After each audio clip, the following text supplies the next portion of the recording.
नमस्कार दोस्तों, आज हम पढ़ने वाले हैं संख्या पद्धति या नंबर सिस्टम।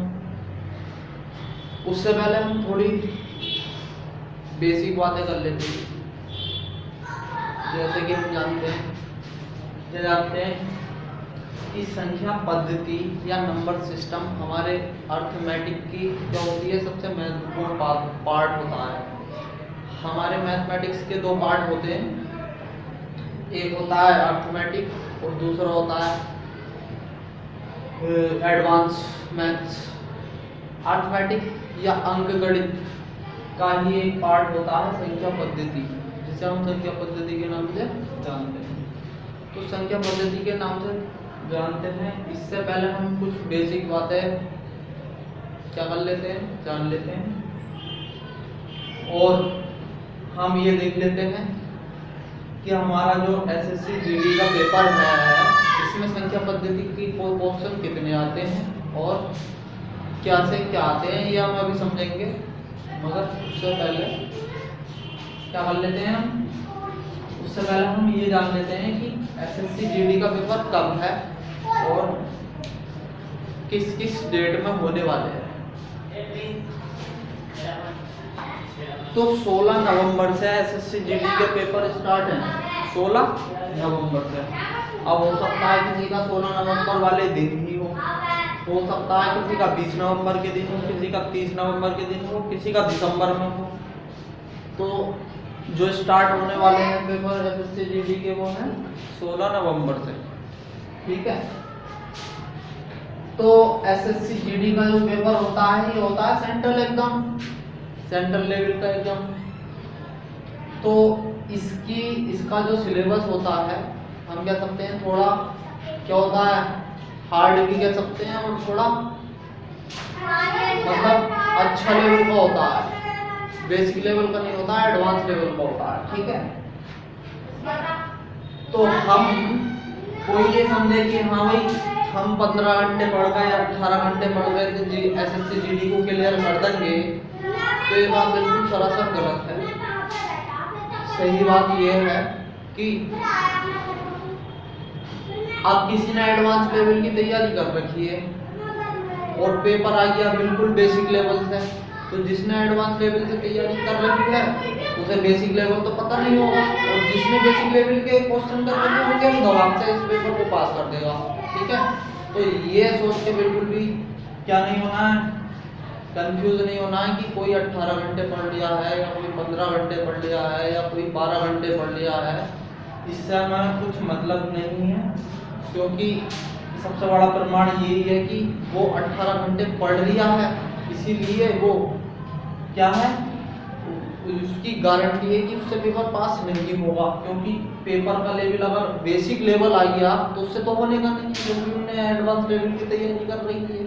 इसीलिए हम ये नहीं कह सकते कि जो 18 घंटे या 15 घंटे या 12 घंटे या 10 घंटे पढ़ लिया है वो पेपर क्लियर ही कर देगा। कोई 2 घंटे पढ़ के भी क्लियर कर देगा, क्योंकि वो बेसिक लेवल पढ़ लिया है और पेपर भी बेसिक लेवल का आ गया, तो एडवांस वाला तो एडवांस की तैयारी कर लिया। तो इसीलिए हम ये नहीं कह सकते, ठीक है। तो एसएससी जीडी के साथ हम यूपी पुलिस के बारे में भी बात करेंगे। बहुत से कह रहे हैं कि यूपी पुलिस की वैकेंसी आने वाली है, ठीक है। तो आने वाली है या नहीं आने वाली है, इसके बारे में हम आज बात करेंगे। नंबर सिस्टम के बारे में तो हम बात करेंगे ही करेंगे आज, मगर हम यूपी पुलिस के बारे में भी बात कर लेते हैं, ठीक है। तो हम ये कहें कि यूपी पुलिस की वैकेंसी कितनी आने वाली है। तो जो नोटिफिकेशन है वो सरकार को भेजा जा चुका है। यूपी पुलिस का जो मैनेजमेंट है उसने नोटिफिकेशन भेज दिया है। कोई कह रहा 52,000 भर्ती आएंगी, कोई कह रहा 50,000 आएंगी, कोई कह रहा कितनी आएंगी, कोई कह रहा कितनी आएंगी। मगर जो हमें बेसिक जानकारी है उसके हिसाब से 25,000 वैकेंसी आने वाली है। कितनी? 25,000 आएंगी ही आएंगी। और आएंगी या नहीं आएंगी इसके बारे में अभी मैं बताता हूँ, क्योंकि मायावती की जो सरकार थी सन 2011-12 की बात है, तो सन 2011 में मायावती ने निकाल दी थी वैकेंसी। निकालने के बाद पूरी नहीं कराई थी, फिर अखिलेश सरकार आ गई थी 11 में, 12-13 में। फिर जब अखिलेश सरकार आ गई थी, तो जब वो जाने वाली थी अखिलेश सरकार 17 में, तो उसने भी जाते जाते वैकेंसी निकाली थी। और वैकेंसी निकालने के बाद उसे योगी सरकार ने पूरा करा था। तो एक हम बेसिक सा मेथड लेकर चल रहे हैं कि हाँ भाई, जब सरकार जाने वाली होती है तो वो वैकेंसी निकालती ही निकालती है। तो उस तौर पे अगर हम देखें तो 25,000 निकलेंगी। ये नोटिफिकेशन जा चुका है, इसको सरकार को अब योगी के साइन होंगे तो ये क्या हो जाएंगी, वेरीफाई हो जाएगी कि हाँ 25,000 आने ही आने वाली है। तो क्लियर, ये बात क्लियर हो गई। और हम बात कर रहे हैं एसएससी जीडी या यूपी पुलिस की। तो जो एसएससी जीडी की तैयारी कर रहे हैं पहले से स्टूडेंट, उनको यूपी पुलिस की करने की जरूरत है नहीं, क्योंकि जो पेपर का एडवांस लेवल होता है एसएससी जीडी का, वो यूपी पुलिस का जो होता है थोड़ा बेसिक लेवल होता है, अच्छा होता है, मतलब कम होता है उससे लेवल एसएससी जीडी से। तो इसलिए हम इसकी अगर तैयारी कर रहे हैं एसएससी जीडी की, तो यूपी पुलिस की अपना भी हो जाएगी, तैयारी करने की जरूरत ही नहीं। ठीक है, ये सेंट्रल लेवल का पेपर होता है, ये यूपी पुलिस स्टेट लेवल का होता है, तो इसलिए इसका एडवांस लेवल से थोड़ा बेसिक लेवल में पेपर आता है। तो हम आगे चलते हैं और यूपी पुलिस के बारे में हम बात करते हैं, क्या है क्या नहीं है। ठीक है, अभी हम संख्या पद्धति के बारे में बात करेंगे, उससे पहले हम यूपी पुलिस के बारे में जान लेते हैं क्या से क्या होता है। तो इसमें एज कितनी होनी चाहिए, रिटन कितना होना चाहिए, योग्यता फिजिकल मेडिकल। तो हमें ये पता होना चाहिए कि एज कितनी होनी चाहिए। एज ईडब्ल्यूएस का मतलब ये जो जनरल कैटेगरी के लोग होते हैं, जो 10% आरक्षण मोदी सरकार ने दिया है, तो ईडब्ल्यूएस कहते हैं, सही है। और जनरल, तो ईडब्ल्यूएस और जनरल बात एक ही है। तो जिसको 10% आरक्षण मिलता है वो ईडब्ल्यूएस होता है, जिसे नहीं मिलता वो जनरल होता है। बेसिकली सभी वो ईडब्ल्यूएस में आ जाते हैं, क्योंकि कुछ हैं जो जनरल में आते हैं। तो दोनों के लिए जो एज है वो 18 से 22 है, 18 से 22 साल जनरल के लिए। ओबीसी एससी एसटी के लिए 18 से 27 साल, 5 साल का एज रिलैक्शन मिलता है, आरक्षण मिलता है, रिजर्वेशन मिलता है ओबीसी एससी और एसटी को। ओबीसी में कौन कौन आते हैं, ओबीसी में यूपी के जाट जो है वो ओबीसी में आते हैं, यूपी में जाट ओबीसी में आते हैं, और 5 साल का रिलैक्सेशन उन्हें भी मिलता है। ठीक है, रिटन की बात करें तो रिटन में 4 जो हमारा सिलेबस है उसमें 4 सब्जेक्ट हैं, मैथमेटिक्स, रीजनिंग, जीएस और हिंदी। मैथ में 20 क्वेश्चन आते हैं, ये ट्रेंड देखा गया है कि मैथ के 20 क्वेश्चन ही आते हैं, और रीजनिंग के 55 क्वेश्चन आते हैं, दोनों को मिलाकर 75 क्वेश्चन आते हैं। और जीएस और हिंदी को मिला के भी 75 क्वेश्चन आते हैं, जीएस के 37 क्वेश्चन और हिंदी के 38 क्वेश्चन, इन दोनों को मिलाकर 75 हो जाते हैं। 75 300 क्वेश्चन का पेपर आता है, और 300 क्वेश्चन करने हमें 2 घंटे में होते हैं, यानी 120 मिनट में 300 क्वेश्चन करने होते हैं। 2 नंबर का 1 क्वेश्चन होता है। ठीक है भाई, और 300 नंबर का पेपर होता है, 2 घंटे में हमें देना होता है। और क्वेश्चन कितने होते हैं, 150 क्वेश्चन होते हैं, और मार्क्स कितने होते हैं, 300 मार्क्स। ठीक है, 2 नंबर का 1 क्वेश्चन होता है, तो 150 क्वेश्चन आते हैं, 300 नंबर के होते हैं, 2 घंटे में यानी 120 मिनट में हमें करना होता है। और फिजिकल की बात करें तो फिजिकल में क्या होता है, मापतोल और डॉक्यूमेंट्स वेरिफिकेशन होता है। डॉक्यूमेंट्स वेरिफिकेशन में डॉक्यूमेंट्स बताइए जितने भी होते हैं उनका वेरिफिकेशन होता है। मापतोल में हमारी हाइट और चेस्ट नापा जाता है। हाइट में सभी category OBC, general, SC, ST जितनी भी है उसके लिए 168 सेंटीमीटर, 168 सेंटीमीटर हाइट सभी के लिए है। इसमें किसी के लिए रिलैक्सेशन नहीं होता है। 168 सभी कैटेगरी के लिए होती है, जनरल के लिए भी, एससी के लिए भी, एसटी के लिए भी और ईडब्ल्यूएस के लिए भी। ठीक है, इसमें कोई रिलैक्सेशन नहीं। चेस्ट जो होता है वो 78 सेंटीमीटर से लेकर 83 सेंटीमीटर तक होता है। इसमें इसमें आरक्षण मिलता है किसको, OBC general, OBC SC ST को आरक्षण इसमें कैटेगरी वाइज मिलता है, हाइट में नहीं मिलता है। और फिर मेडिकल जो होता है, फिर जब ये मापतोल और डॉक्यूमेंट्स वेरिफिकेशन हो जाता है तो मेडिकल के लिए जाते हैं हम, और मेडिकल के लिए जब जाते हैं जब हमारा डॉक्यूमेंट्स और मापतोल हो जाता है, डॉक्यूमेंट्स वेरिफिकेशन हो जाता है। तो ये हमारा ट्रेंड रहा है का यूपी पुलिस का। तो अब हम बात करें पिछली बार की जो क्या गई है, मेरिट गई है। अब पिछली बार की मेरिट जो गई है यूपी पुलिस की, जनरल की गई है 185.3 और ओबीसी की गई है 172.3, एससी की गई है 145.3 और एसटी की गई है 114.19। तो हमारा जो ट्रेंड रहा है पिछली बार का वो ये रहा है। और हमें एससी की बात करें तो एससी के बच्चों को सबसे ज्यादा 300 नंबर में से 150 नंबर लाने ही होंगे, तब उनका जाके सिलेक्शन होगा। मतलब उन्हें 150 क्वेश्चन में से 75 क्वेश्चन सही करने ही होंगे, तब जाकर उनका क्या हो जाएगा, बहुत आसानी से सिलेक्शन हो सकता है। 150 नंबर लाएंगे तब 300 में से 150 नंबर लाने ही होंगे एससी वाले कैंडिडेट को।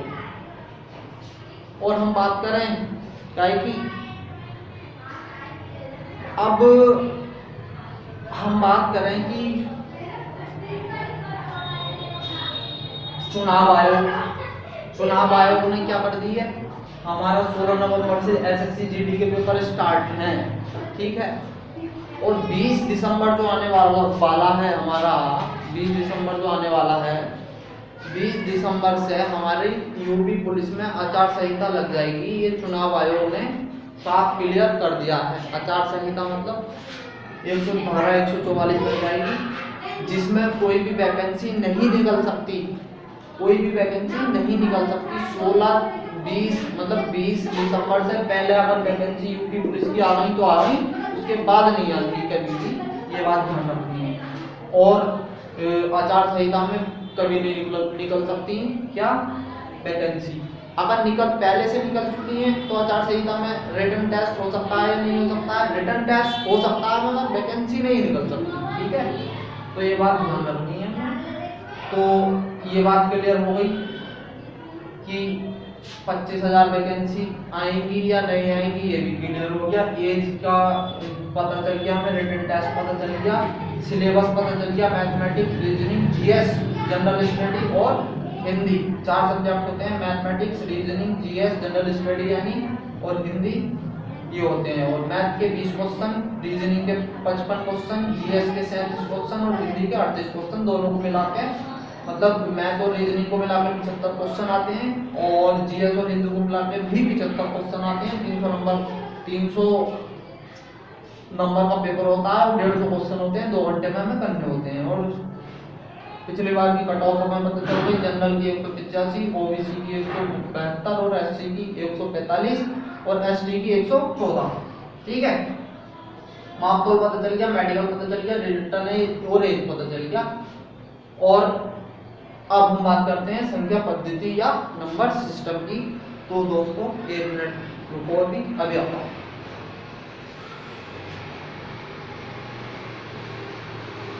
तो अब हम बात करते हैं संख्या पद्धति की, संख्या पद्धति।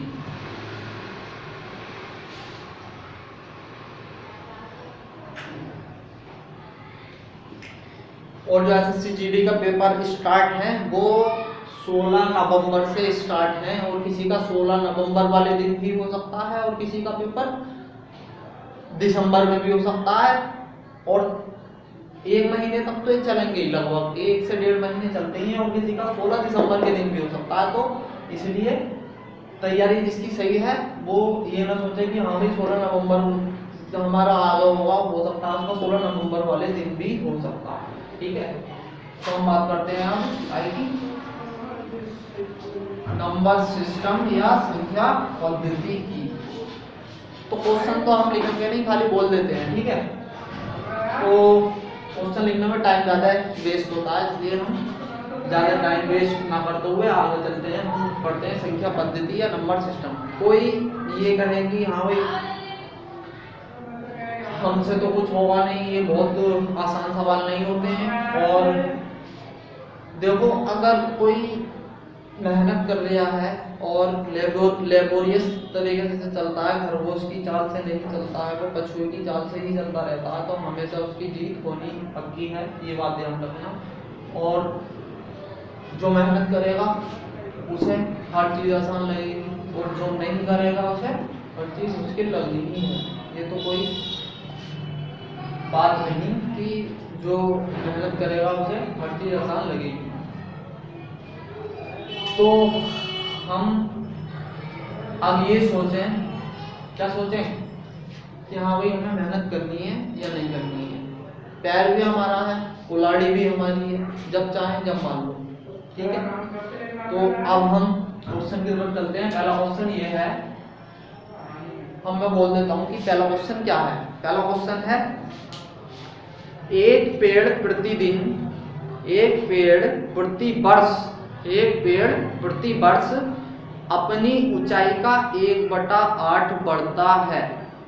एक पेड़ प्रतिदिन अपनी ऊंचाई का 1/8 बढ़ता है।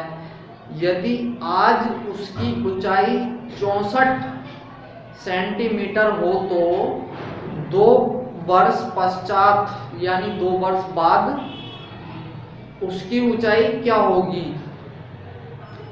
एक पेड़ प्रति वर्ष अपनी ऊंचाई का 1/8 बढ़ता है। यदि आज उसकी ऊंचाई 64 सेंटीमीटर हो तो 2 वर्ष बाद उसकी ऊंचाई क्या होगी। तो अब देखते हैं, एक पेड़ प्रतिदिन अपनी ऊंचाई का 1/8 बढ़ता है, यानी एक पेड़ है वो अपनी ऊंचाई का प्रति वर्ष कितना बढ़ रहा है, 1/8 बढ़ रहा है। यदि आज उसकी ऊंचाई 64 सेंटीमीटर है, मतलब 64, आज उसकी ऊंचाई कितनी है, 64 सेंटीमीटर। हर वर्ष वो कितना बढ़ रहा है, 1/8 बढ़ रहा है। कितना बढ़ रहा है, 1/8 बढ़ रहा है। तो बताना कितना है हमें, 2 वर्ष बाद उसकी ऊंचाई क्या होगी। तो 8 से जब 64 को काटेंगे तो 8 8 64, तो कितना आ जाएगा भाई, कितनी बढ़ गई यहाँ पे 8। अब 64, पहले वर्तमान में की ऊंचाई कितनी है 64, तो 8 से ही काट दिया, 64 में वो 8 जोड़ देंगे तो कितना हो जाएगा, 64 में वो 8 जोड़ देंगे 72 हो जाएगा। तो 1 वर्ष बाद उसकी ऊंचाई कितनी होगी, 1 वर्ष बाद उसकी ऊंचाई होगी 72 सेंटीमीटर। 64 सेंटीमीटर तो 64 सेंटीमीटर तो हमें दे रखा है, वर्तमान में उसकी ऊंचाई कितनी है 64 सेंटीमीटर। उस वर्तमान में उसकी ऊंचाई कितनी है 64 सेंटीमीटर, और वो हर वर्ष कितना बढ़ गया, 1/8 बढ़ गया। तो यानी गुणा करनी है हमें बस, और कुछ नहीं, 64 की गुणा 1/8 से कर देनी है, फिर 8 आ जाएगा, इससे काटेंगे तो 8 8 64, और फिर 8, फिर 64 में 8 जोड़ेंगे 72 सेंटीमीटर हमारा आंसर आ जाएगा। मगर ये तो 1 वर्ष की हुई, वो पूछ लिया 2 वर्ष बाद कितनी ऊंचाई उसकी कितनी होगी, तो 2 वर्ष बाद, तो अब 72 आ गया, 72 में वो 72 आ गया, अब 72 का भी 1/8 बढ़ लिया होगा। पहले साल में भी वो 1/8 बढ़ेगा। अब 64 में वो हमारा क्या आया 8, 64 में को 8 जोड़ दिया 72। अब पहले वर्ष में उसकी ऊंचाई कितनी हो गई 72, वो पूछ रहा 2 वर्ष बाद कितनी होगी, तो दूसरे वर्ष में कितनी होगी 72 का 1/8 बढ़ेगा, तो 8 निम 72, 8 से हम 72 को काटेंगे तो कितना आ जाएगा निम, 8 निम 72, तो यहाँ पे क्या आ जाएगा 9। अब 72 में को 9 जोड़ेंगे, क्योंकि 72 तो हमारी ऊंचाई हो गई, अब 72 में को 9 और जोड़ेंगे कितना हो जाएगा 81, कितना हो जाएगा 81 सेंटीमीटर। तो ये हमारा जो है आपका आंसर। करना क्या होता है, हर वर्ष उसकी ऊंचाई जो है कितनी बढ़ रही है 1/8 बढ़ रही है। 64 को 1/8 कर देना है, फिर 64 में को 8 जोड़ देना है, 72 हो गई। फिर 72 में को 72 की मल्टीप्लाई, फिर हर दूसरे पहले वर्ष में भी 1/8 बढ़ जाए तो दूसरे वर्ष में भी 1/8 बढ़ेगा, तो 72 की फिर मल्टीप्लाई फिर 1/8 से कर दी, तो 8 नहीं 72 तो 9, फिर 72 में को 9 जोड़ दिया तो 81 सेंटीमीटर। तो हमारी 2 वर्ष बाद ऊंचाई क्या होगी पेड़ की 81 सेंटीमीटर। मीटर। तो ये क्वेश्चन आपको समझ में आ गया होगा। अब देखते हैं दूसरा क्वेश्चन। क्वेश्चन उतारने का टाइम नहीं है तो इसलिए जल्दी जल्दी क्वेश्चन कर लेते हैं। देखो ये क्वेश्चन सभी इंपॉर्टेंट है, आए हुए हैं और कई बार पूछे, हजारों मतलब सौ बार पूछे जा चुके हैं और ऐसा कोई सा क्वेश्चन नहीं है जो नहीं पूछा गया हो। इन्हीं क्वेश्चनों में से क्वेश्चन आते हैं और इन्हीं क्वेश्चनों में से क्वेश्चन आएंगे। तो अब देखते हैं आगे वाला क्वेश्चन नंबर 2। क्वेश्चन नंबर 2 जो है हमारे पास वो है, किसी व्यक्ति के पास कुछ मुर्गियां और गाय हैं। किसी व्यक्ति के पास कुछ मुर्गियां और गाय हैं। इनके पैरों की संख्या 140, इनके पैरों की संख्या 140, मस्तकों मतलब सिरों की संख्या 48 है। तो मुर्गियों की संख्या क्या होगी? क्वेश्चन ये है, किसी व्यक्ति के पास कुछ मुर्गियां और गाय हैं, उनके पैरों की संख्या 140 तथा मस्तकों की संख्या 48 है, तो मुर्गियों की संख्या क्या होगी? अब ये क्वेश्चन हर बार आता है, ये तो हमें पता ही है। मुर्गियों और गायों के अलावा वो कुछ भी दे सकता है। मुर्गियों की जगह कबूतर दे सकता है, चिड़िया दे सकता है, और गाय की जगह कुत्ता दे सकता है, बिल्ली दे सकता है, कुछ भी दे सकता है। मगर क्वेश्चन करने का ट्रेंड जो होगा वो यही होगा, हमें मुर्गियों की संख्या बतानी है कितनी है। और क्वेश्चन ये है कि किसी व्यक्ति के पास कुछ मुर्गियां और गाय हैं और उनके पैरों की संख्या 140 है। पैरों की संख्या कितनी है? 140। और मस्तकों की संख्या कितनी है, यानी सिरों की संख्या 48। तो मुर्गियों की संख्या बतानी है हमें क्या है। तो 4 पैरों की संख्या निकालने के लिए हमारे पास एक फॉर्मूला होता है। 4 पैरों की संख्या निकालने के लिए हमारे पास जो होता है, एक फॉर्मूला होता है L/2 माइनस H। ये हमारे पास फॉर्मूला होता है। हमसे कह रखा है कि पैरों की, L का मतलब है लेग मीन्स क्या होती है? टांग होती है। तो टांगों की संख्या बतानी है या पैरों की संख्या बतानी है, बात एक ही है। और H का मतलब हेड, सिरों की संख्या, ठीक है। तो L कितना दे रखा है? 140। कितना दे रखा है? 140। ये 4 पैरों की संख्या निकल कर आएगी हमारे पास। क्या निकल कर आएगी? 4 पैरों की संख्या क्या निकल पाएगी? 4 पैरों की संख्या। तो L हमें दे रखा है 140 अपॉन 2 80 माइनस H 80। अब 2 से 140 को भाग देंगे। H कितना दे रखा है? 48 दे रखा है। कितना दे रखा है? 48। अब 2 से 140 को जब भाग देंगे हम तो 70 आ जाएगा। 70 में से 48 जाएंगे तो कितने बचेंगे? 22 बचेंगे। कितने बचेंगे? 22। तो ये 4 पैरों की संख्या हमारे पास कितनी आ गई? 22 आ गई। और हमसे पूछा है मुर्गियों की संख्या, यानी 2 पैरों वालों की संख्या। कितने, क्या पूछा है? 2 पैरों वालों की संख्या।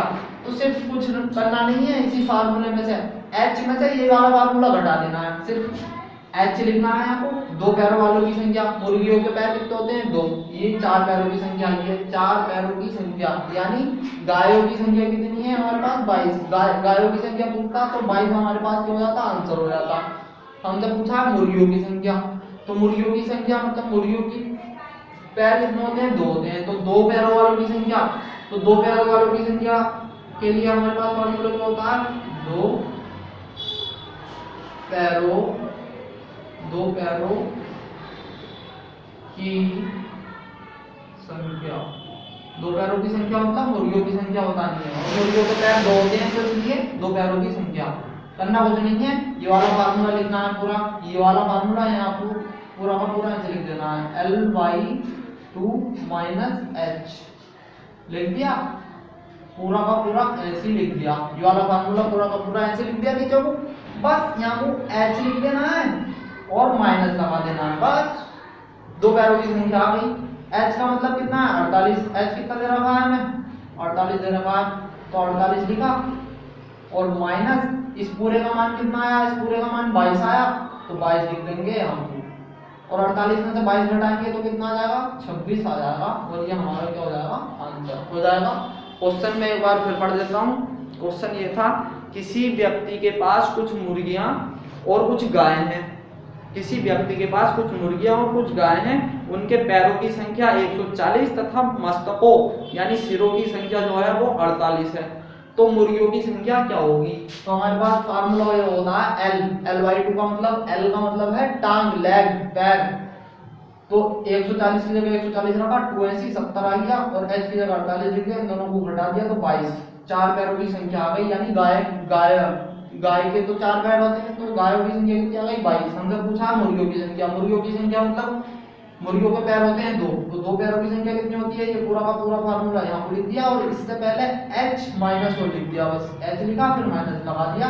फिर H कितना दे रखा है ना, 48 ही दे रखा था, पहले से ही H लगाया और माइनस से निशान ऐसी, और इस पूरे का मान 22, इस पूरे का मान क्या निकल आया 22, और इस पूरे की जगह हमने 22 लिख दिया, 48 में से 22 गए 26 बचे, आंसर हो गया। और अब हम नेक्स्ट क्वेश्चन देखते हैं क्या होगा।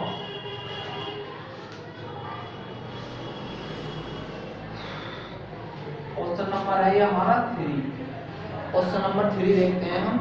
एक प्रतियोगिता में, क्वेश्चन नंबर 3 है हमारे पास, एक प्रतियोगिता में 5 बच्चे भाग लेते हैं। एक प्रतियोगिता में 5 बच्चे भाग लेते हैं, प्रत्येक बच्चा एक दूसरे के साथ खेलता है, तो कितने खेल खेले गए? ये क्वेश्चन बहुत इंपॉर्टेंट है और बहुत बार आया हुआ क्वेश्चन है। तो ऐसे क्वेश्चन कई बार पूछे जाते हैं कि एक प्रतियोगिता में 5 बच्चे भाग लेते हैं, प्रत्येक बच्चा एक दूसरे के साथ खेलता है, तो कितने खेल खेले गए? और क्वेश्चन ऐसे भी पूछ लिया जाता है कि एक प्रतियोगिता में 5 बच्चे भाग लेते हैं और प्रत्येक बच्चा एक दूसरे के साथ हाथ मिलाता है, तो कितनी बार हाथ मिलाए गए, है ना? तो ऐसे भी पूछा जा सकता है, मगर जो हमारा असली क्वेश्चन है वो ये है कि एक प्रतियोगिता में 5 बच्चे भाग लेते हैं, एक प्रतियोगिता में 5 बच्चे भाग लेते हैं, प्रत्येक बच्चा एक दूसरे के साथ खेलता है, प्रत्येक बच्चा एक दूसरे के साथ खेलता है, तो कितने खेल खेले गए? सिंपल सा फार्मूला है इसका भी। एक फार्मूला होता है, क्या होता है, n और n-1/2, बस ये आंसर हो गया इसका। कितने खेल खेले गए? 5 बच्चे भाग लेते हैं ना और एक दूसरे के साथ खेलते हैं, तो कितने खेल खेले गए ये बताना है। 5 बच्चे भाग लेते हैं, तो n का मतलब होता है संख्या, n का मतलब क्या होता है, ये फार्मूला है n/(n-1/2)।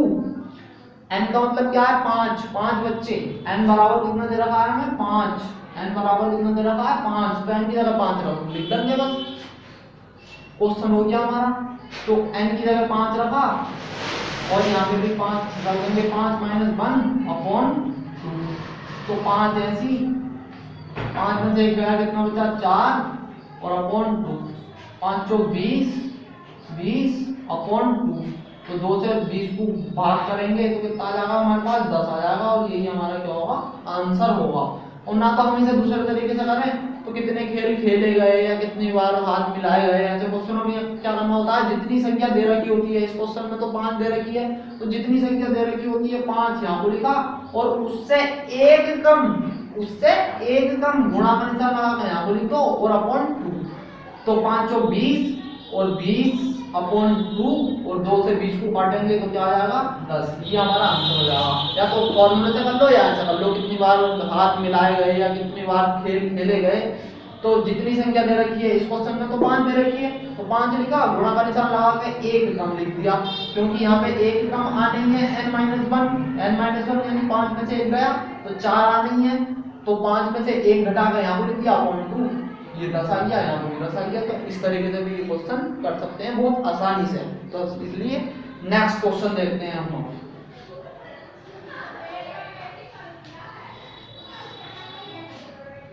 अब अगला क्वेश्चन है हमारे पास, बहुत ही आसानी से कर सकते हैं हम, सिर्फ और सिर्फ हमारे बेसिक मैथ या बेसिक वो पता होना चाहिए, गुणा भाग जोड़ घटा ये तो आना ही चाहिए। अगर ये जिससे आता है बहुत आसानी से इन क्वेश्चनों को कर सकता है। तो हमारे पास अगला क्वेश्चन है, किसी संख्या के 4/3 के 2/3 का मान किसी संख्या के 4/3 के 2/3 का मान 80 है तो संख्या क्या है। कितना आसान क्वेश्चन है। किसी संख्या के 4/3 के 2/3 का मान 80 है तो संख्या क्या है। तो इसमें कुछ नहीं करना, किसी संख्या के, माना वो संख्या x है हमारे पास, किसी संख्या के 4/3 के 2/3 का मान कितना दे रखा है, 80 है। कितना दे रखा है, 80 है। ये तो दे रखा है 4/3 का मान 2/3 किसी संख्या के 4/3 के 2/3 का मान 80 है। बस आंसर आ गया हमारा। काट दो, 4 दूनी 8, 8 से इसे काटेंगे कितना आएगा, 8 × 80। ये पूरा इससे कट जाएगा, 4 दूनी 8 और 8 से 80 काटेंगे तो 10 आ जाएगा, 10 आ गया। और 10 की मल्टीप्लाई 900 होगी तो कितना आ जाएगा, 90। x बराबर, x का मान कितना आ जाएगा, 90 आ जाएगा। बस ये जो करना था इसमें, वो क्या था, किसी संख्या के 4/3 के 2/3 का मान 80 है तो किसी संख्या हमने क्या मान ली, x मान ली, और गुणा 4/3 गुणा में तो लिखना है, 4/3 लिखा, गुणा 4/3 के 2/3 का मान 80 है तो 2/3 लिखा, गुणा का निशान लगा के बराबर, उसका मान कितना, 80। तो इन दोनों को काट दिया, सबको काट पीट के x का मान कितना आ गया, 90 आ गया। और ये हमारा आंसर। इतनी आसान बात है। तो नेक्स्ट क्वेश्चन देखते हैं हमारा। ये चौथा ऑप्शन था, अभी ये हमारे पास कौन सा ऑप्शन था, चौथा। 5वां ऑप्शन देखते हैं, 5वां ऑप्शन देखते हैं क्या। 5वां ऑप्शन है हमारे पास, यदि किसी संख्या को 133 से विभाजित किया जाता है। ये बहुत मोस्ट इंपॉर्टेंट क्वेश्चन है और ये बहुत बार आया है। यदि किसी संख्या को 133 से विभाजित किया जाता है, यदि किसी संख्या को 133 से विभाजित या मतलब भाग किया जाता है तो शेष 21 बचता है।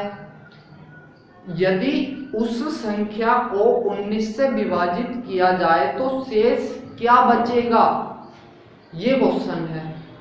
यदि किसी संख्या को 133 से विभाजित किया जाता है तो शेष 21 बचता है।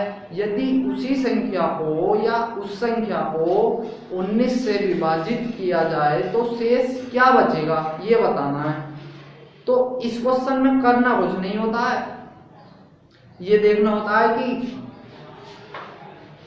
हमारे पास 133 दे रखा है, 133 दे रखा है, तो हम 133 को पहले 19 से विभाजित करके देखेंगे क्या ये पूरा विभाजित होना चाहिए हमारा, तो ठीक है। अगर विभाजित नहीं हुआ तो दूसरा मेथड अपनाएंगे, ठीक है। तो ये 19 सत्ते 133 होते हैं, 19 सत्ते 133 होते हैं, तो ये पूरा क्या हो गया, विभाजित हो गया है ना। तो ये विभाजित हो गया तो बहुत आसान बात है। तो क्योंकि वो उन्होंने क्या रखा है कि यदि किसी संख्या को 133 से विभाजित किया जाता है तो शेष 21 बचता है। यदि उसी संख्या को 19 से विभाजित किया जाए तो शेष क्या बचेगा, ठीक है, ये कह रहा है। तो जब हमने 133 को 19 से विभाजित करके देखा तो ये पूरा कट जाना चाहिए, कट गया। तो अब हम पता है क्या करेंगे, अब 19 से विभाजित करेंगे 21 को, क्योंकि शेष कितना बच गया था, 21 ही बच गया था। कितना बच गया था शेष, 21 बच गया था। तो जब हम 19 से 21 को विभाजित करेंगे तो 19 ही कम 19, तो 21 में से जब 19 जाएंगे तो कितना बचेगा, 2 बचेगा। और ये 2 ही हमारा क्या होगा, आंसर होगा। करना कुछ नहीं था इस क्वेश्चन में, क्या करना था, पहले तो हम ये चेक करेंगे क्या 19 से 133 पूरी तरह से विभाजित होगा, तभी वाली ट्रिक लगेगी, नहीं तो नहीं लगेगी। ठीक है, तो अगर ये वाली ट्रिक नहीं लगाना चाह रहे हैं तो क्या करेंगे, सीधा 19 से 21 को विभाजित करेंगे और 19 से 21 को विभाजित करने के बाद जितना भी बचेगा शेषफल वो हमारा क्या होगा, आंसर होगा। इतने सिंपल क्वेश्चन होते हैं और ये हम जानते नहीं है, तो अब नेक्स्ट क्वेश्चन की ओर हम देखते हैं। क्यों, तो ये हमारे आज 5 क्वेश्चन हो गए। अब छठा क्वेश्चन देखते हैं हमारे पास क्या है। छठा क्वेश्चन क्या है, छठा क्वेश्चन क्या है हमारे पास, अब ये देखते हैं। छठा क्वेश्चन है हमारे पास, छठा क्वेश्चन है